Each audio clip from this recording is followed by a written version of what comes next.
Welcome to Playz Diecast Racing. This is the A-Side Tournament, Joker Edition.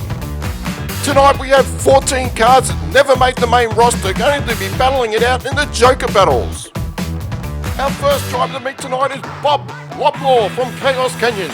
He'll be going up against Gnarly from Live Young Diecast. Here we go, race 1, inside lane Gnarly, and they're off and racing. And Doug has pulled out a decent sized lead.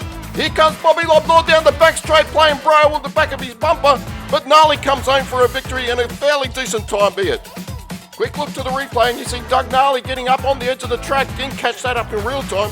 But look at this, Loblaw playing braille with the back of that bumper, putting it up on two wheels, but not having enough speed to bring it home. Gnarly with the victory in his pocket. It's up to Loblaw from the inside lane. See what he can do. He's pulled out a decent sized gap straight away. He's not letting up. As Loblaw comes down to the back straight, up onto the side of the track, two wheels, manages to catch it up and brings it home for a solid victory and a fast time too. He'll be going on. Well, that's unfortunate for Gnarly, but he is pretty gnarly when he gets down the track. You see here, he's already spun it around. He's in reverse, cleaning up the wall yet again and sliding down on his roof. So taking the victory with the quickest time is Loblaw. On to race 2, we have Wendel Eade from the Spirit of 64, going up against the crazy Canuck from the 18. We have the Canuck in the inside lane, but let me show you that Wendel Eade has got plenty of speed in that car. He was just unfortunate in the round 1 battles, but it's all crazy Canuck going down the back straight through the last corner, takes an easy victory with a 6.5 time. Race 2, Wendel Eade goes to the inside lane. He's going to have to do something special here. Well, Wendel Eade has pulled out a fairly decent gap. Heading to the back straight, still no sign of Canuck. It looks like he's got it in the bag. Puts it up on two wheels on his roof, and Canuck has to bash his way over the line. Well, Wendel Eade will be kicking himself there. He had this in the bag. It looked like a really quick time. As he coming out of the last corner, he just seemed to get a little bit wrong, put it up on the side, slid on the roof, and you see Canuck bashing his way over the line. Wendell did take the victory by a nose, but it's the crazy Canuck who'll be cruising on. Well, next up, Wally Champ from NJ Drive Racing, taking on the Cookie Monster from DRT 3K. So Wally Champ will take the inside advantage, but the big intrigue is here whether Cookie Monster's going to make it down to the bottom of the track. But so far, Cookie Monster's there or thereabouts, ready to make a move, but unfortunately goes over, gets it wrong, hands the victory to Wally Champ. Cookie Monster showed a fantastic turn of speed and glued himself to the rear bumper of Wally Champ. But coming onto the back straight, he's hit the wall, and unfortunately tipped it on his roof. And Wally Champ rubbing his hands together saying thank you very much. As Cookie Monster goes to the inside lane, he's riding this. Wally Champ didn't lay down a particularly quick time, so as far as, forget about all the scenarios. Cookie Monster puts it over in turn 2, handing victory to Wally Champ before they even get to the bottom of the mountain. What a rather unfortunate sight to see, that Cookie Monster getting pushed down the track by Wally Champ on his roof. There's Wally Champ. Moving on. The next 2 combatants up is KJ from NJ Drive Racing, taking on Sam Hall from DRT3K. You wouldn't read about it. The 2 teammates are taking on the 2 teammates.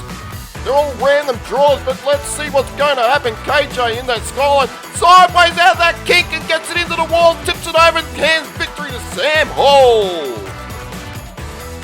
You see KJ airborne as he goes through that back section, going out of the cutting. He's got the lead sideways, just gets it wrong, gets that tail end too far out into the wall.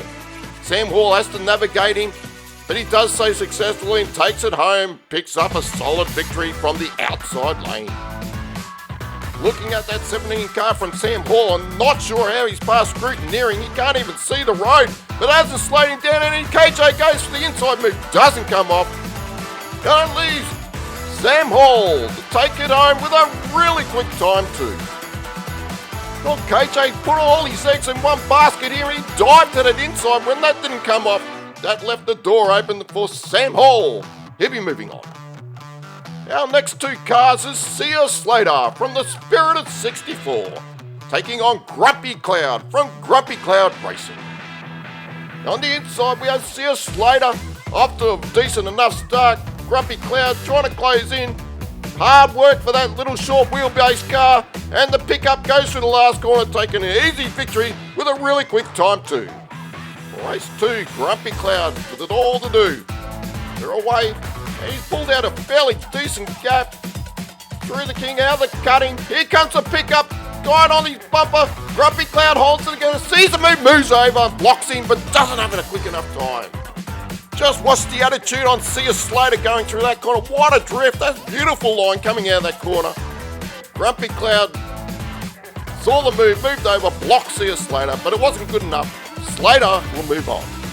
Next two cars up the top will be Roberto from Monster Motorsports, taking on Numbskull from Numbskull Racing. And again, you wouldn't write a Hollywood script like this, but this is the top two in the Ace High leaderboard, taking each other into Joker battles.